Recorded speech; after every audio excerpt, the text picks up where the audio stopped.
doubt, we got knocked to the mat, but we have to get back up for Madison. We're just lacing up for the fight.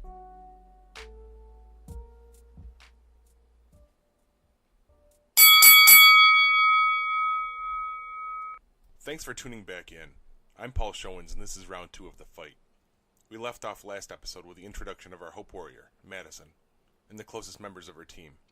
Now, I need to give you some idea of what we're fighting against, and the best way to do that is by telling you her background. Madison is my firstborn. She was born via C-section. Not due to any complications, but because it had taken 18 hours, and everyone involved was exhausted. Madison came into the world beautiful and perfect. That's how she remained throughout her first year. It was around 18 months when we and other people began to notice that something was kind of off. She hadn't started to walk yet. It concerned us and we addressed it with the pediatrician. They disregarded it. By 2 years of age, Madison was still barely walking, so we pressed the issue again with her doctors.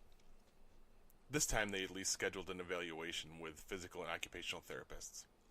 The therapists concluded that Madison was doing okay. They deemed her normal, but on the low end of the scale. Kylie, her little sister, had arrived at this point, so we had our hands full with both of the girls. At this point, Madison is 4 years old and preschool is looming over us. Kylie has hit the terrible 2s, and it's glaringly obvious that something isn't right with Madison's development. There are a great many things that Kylie can do that Madison still cannot. Madison's unable to climb the stairs by herself. She can't get on the toilet unassisted. She can't hold a crayon properly. For Christ's sake, the poor kid isn't able to jump off the ground at all. She cannot use playground equipment on her own. The list goes on and on. As if the physical limitations weren't bad enough, now Madison had also developed some vomiting issues. She would randomly just throw up without warning. The pediatrician insisted it was a stomach bug. That was unacceptable, and we would not stand for that excuse. We pushed back, hard, and they finally referred to us to a GI doctor. A gastric emptying study was performed and found some delayed gastric emptying. Finally, we got a diagnosis. Cyclical vomiting syndrome, also known as stomach migraines. Apparently, these are flare-ups that send the gastric system into distress and cause the vomiting. But here's the kicker. Madison will randomly have an episode, throw up, and it's done.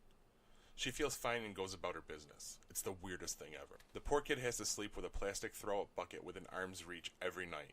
But she's a champ. It doesn't faze her in the least. This is just her reality. The worst we ever had to experience was an episode that hit in a restaurant. We took the family out to dinner at Spaghetti Warehouse. Everybody was having a great time. We treated the kids for being good and let them have chocolate milk with their spaghetti. All was good until we were getting ready to leave. As Kristen was putting Madison's coat on, the kid looked up at her and blurts out, "I'm going to be sick." Luckily, we had a takeout container on hand.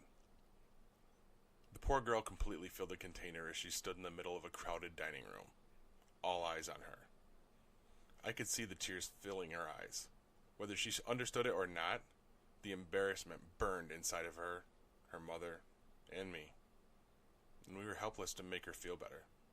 What the hell kind of life is that for a poor child? But I digress. So with this diagnosis, we at least had some leverage for a reevaluation. This time, the school district pursued an evaluation. Good. It was in our home, and I experienced it myself for the first time. The last ones were overseen by Kristen. She couldn't miss work for this one. So, let me tell you, it's difficult to sit and watch someone scrutinize your baby girl while you sit idly by and can do nothing to help her. It's really heartbreaking and absolutely torturous. As expected, Madison qualified for occupational therapy and physical therapy. She would receive her therapy twice a week in our home.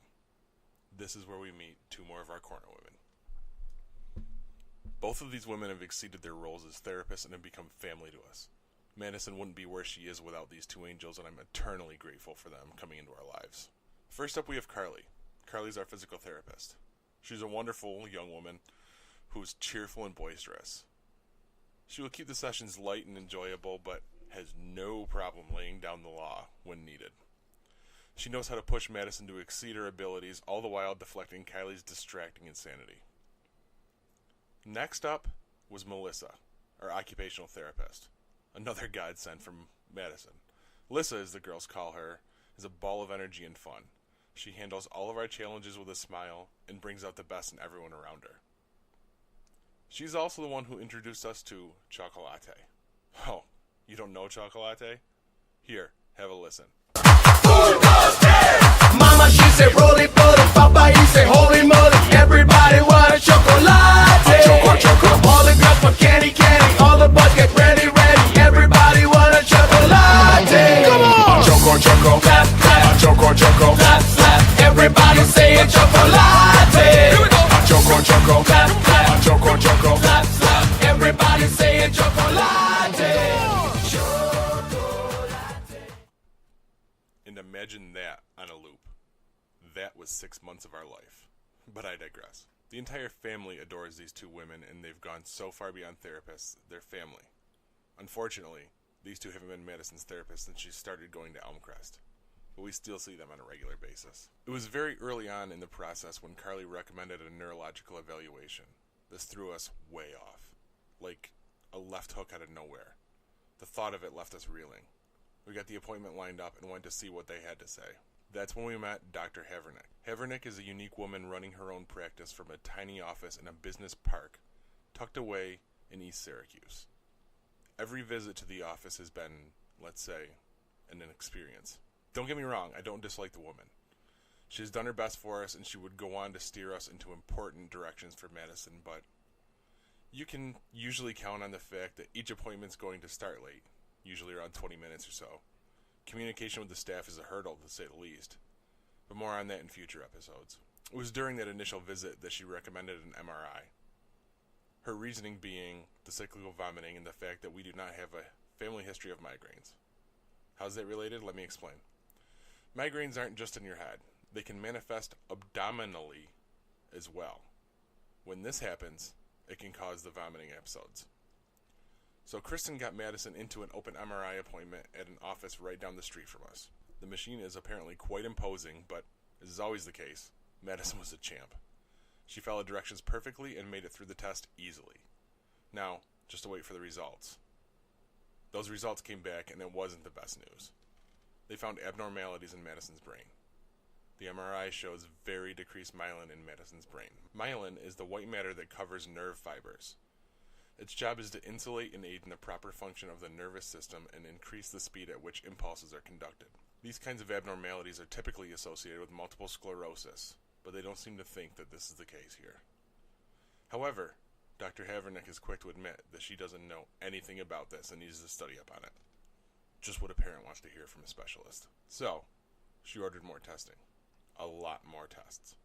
Lots of blood work, urine testing to make sure that there wasn't any metabolic syndromes going on. Thankfully, there isn't. We returned to see Havernick again. She didn't have any answers for us. Honestly, she kind of seems done with it. Like, she just threw her hands up and said, nope. It looks like it's above her pay grade now. She really wants us to go to Johns Hopkins in Baltimore for a neurological consult as well as another MRI with contrast. That means we need to put Madison under anesthesia this time. Let me stress that for you. We need to put my little girl to sleep. I've got to tell you, I'm not real keen on that idea.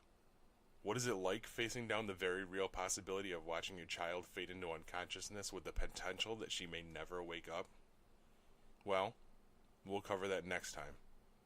Join me back here next month for episode 3 on the ropes. Until then, I'm Paul Showens, and we're just lacing up for the fight.